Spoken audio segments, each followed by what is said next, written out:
Thank you very much. Thank you very much. Thank you.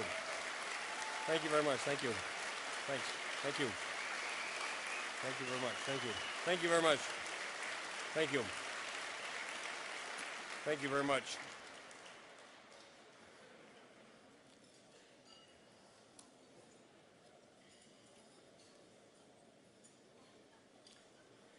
So I'm not going to compete with you. If you're going to talk, I won't. To begin, I'd like to extend my personal welcome to your new president, Doug Loon. He has the challenging responsibility to succeed your former president, David Olson, to whom I paid tribute last year. I said that David was a gentleman in the best sense of the word, and that he provided you with a high caliber of leadership and representation that you deserve. I can see that Doug will carry on this fine tradition. He and I have already had a couple of very cordial and constructive meetings together, and I look forward to our continuing dialogue. We won't agree on everything, but hey, I don't agree with myself all the time. 2 Sundays ago, my terrific Lieutenant Governor Tina Smith, who's here tonight, Tina, I can't see anybody, but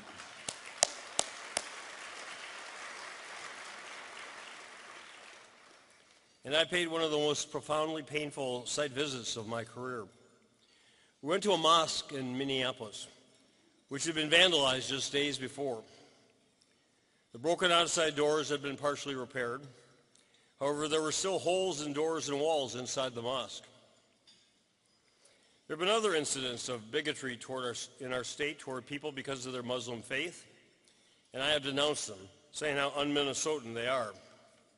This one, however, went still further. It desecrated a place of worship. A house of any religion should be sacrosanct. One of the most fundamental rights in our United States Constitution is the freedom to practice the faith of one's own choosing, free from interference by government or anyone else. In addition to being un-American, illegal, and immoral, this heinous deed had an even more searing effect.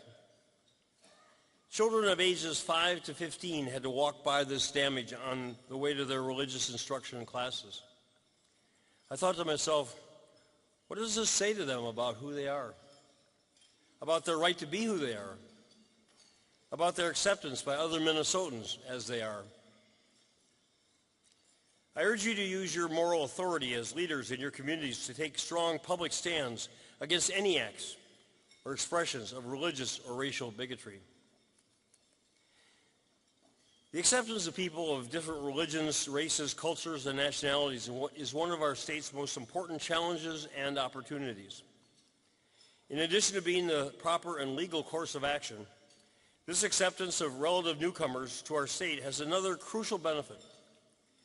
We need this increased number of Minnesotans for our future economic growth. Our labor markets, as all of you know, are becoming tighter and tighter. And our state's shortage of workers, especially skilled workers, is already limiting our economy's expansion. In previous decades, our state demographer tells us we added about 25,000 to 40,000 people annually into the labor force, a deep supply of new workers to fill jobs and fuel economic growth. For the next 2 decades, however, our labor force is expected to grow by only about 4,000 to 8,000 people each year, as huge numbers of baby boomers transition into retirement. We're going to need all the potential workers to fill available jobs and keep our economy growing. And more of those workers will be people of color. Businesses leaders like yourselves are key to Minnesota's making this transition successfully. In addition to your stature in your communities, you control one of the keys to success, jobs. As Lewis King, the head of Summit Academy, said, the most effective social service program is a job. And without a job, most other services will fail. So I urge you, I ask you, to look at your hiring policies and procedures as your opportunity to make a most important and lasting contribution to the betterment of your communities and our entire state. Jobs for Minnesotans of color. Yesterday, there appeared a newspaper commentary which provided a Syrian perspective. A mother wrote about her daughter's inability to obtain even a job interview with over 100 employers after she used her ethnic-sounding name in her applications. So she changed her name on her resume to Kristen. Within a day, she had her first job interview. Within 36 hours, she had 3. She now has one of those jobs where she is reportedly thriving. Her mother concluded, quote, "Minnesota is better than this." I agree. But her daughter's experience shows that we cannot take better for granted. Please, look again at what you can do within your company to make Minnesota better. Now, I know that many of you believe that all these government programs and services are big interferences in your personal and professional lives. Many of you believe your taxes are too high, the government misspends them, and that the visible signs around you show worsening conditions.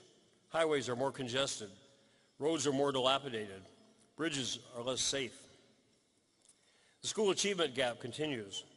Reports of crime, ever more violent, dominate news reports. Prisons, state hospitals, and public health programs are even more overcrowded. The legislature is stymied by partisan gridlock. Critics will provide plenty of reasons to believe that government performs badly, that it is failing to correct our society's problems, that it is overcharging you and then letting you down.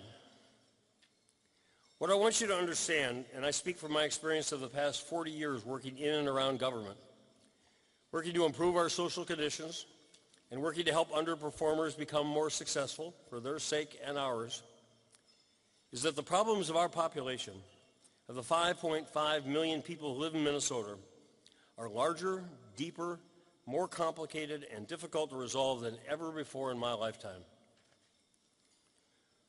What we're trying to attain and achieve through all of these efforts is, I believe, just as important to your business success as tax rates.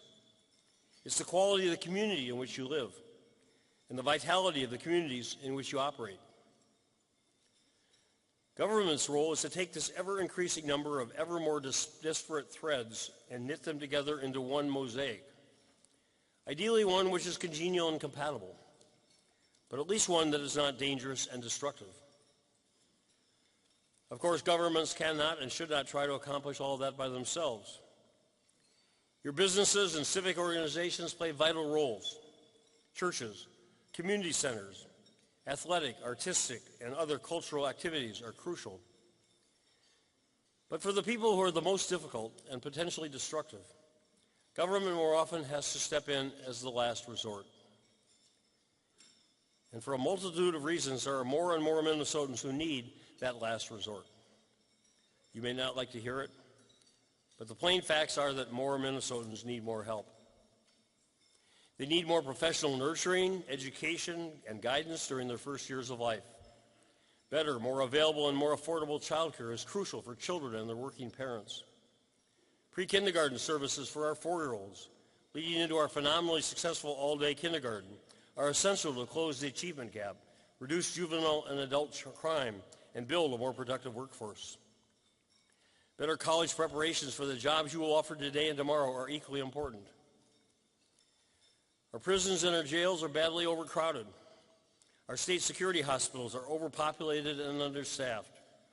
We lack enough therapeutic facilities for people with disabilities, mental health, and other challenges. And we have a rapidly growing number of senior citizens who need more assistance to live their final years in the conditions and with the dignity that they deserve. And we need to improve our transportation, sewer and water, and other infrastructure systems, many of which are antiquated and dilapidated, and which will continue to deteriorate until we do something about them. We in government don't try to make all this up. We couldn't if we tried. And we don't solve those myriad other problems perfectly. Far from it. But it's easy to lose the perspective that we solve them better, more effectively, and more cost efficiently than most other states and almost any other part of the world. You might not think you get all your money's worth for what you pay to live in Minnesota, but you get a lot more than other states, a lot better than other states, and even a lot cheaper than in many other states. It all adds up to a state which countless national observers rate as one of the top, if not the very top states in their particular areas of expertise. And they add up to the reasons that all of us choose to reside here, raise our families here, build our careers here, and fulfill our lives here. Achieving that level of relative success is neither cheap or easy. Other places have tried it that way, and their results usually turn out pretty badly. Maintaining and enhancing our standards and equality are more difficult and expensive. Yet I believe it is one of our key competitive advantages, one that will be even more essential to our continued economic and social success, and also to yours. Thank you. Have a good evening.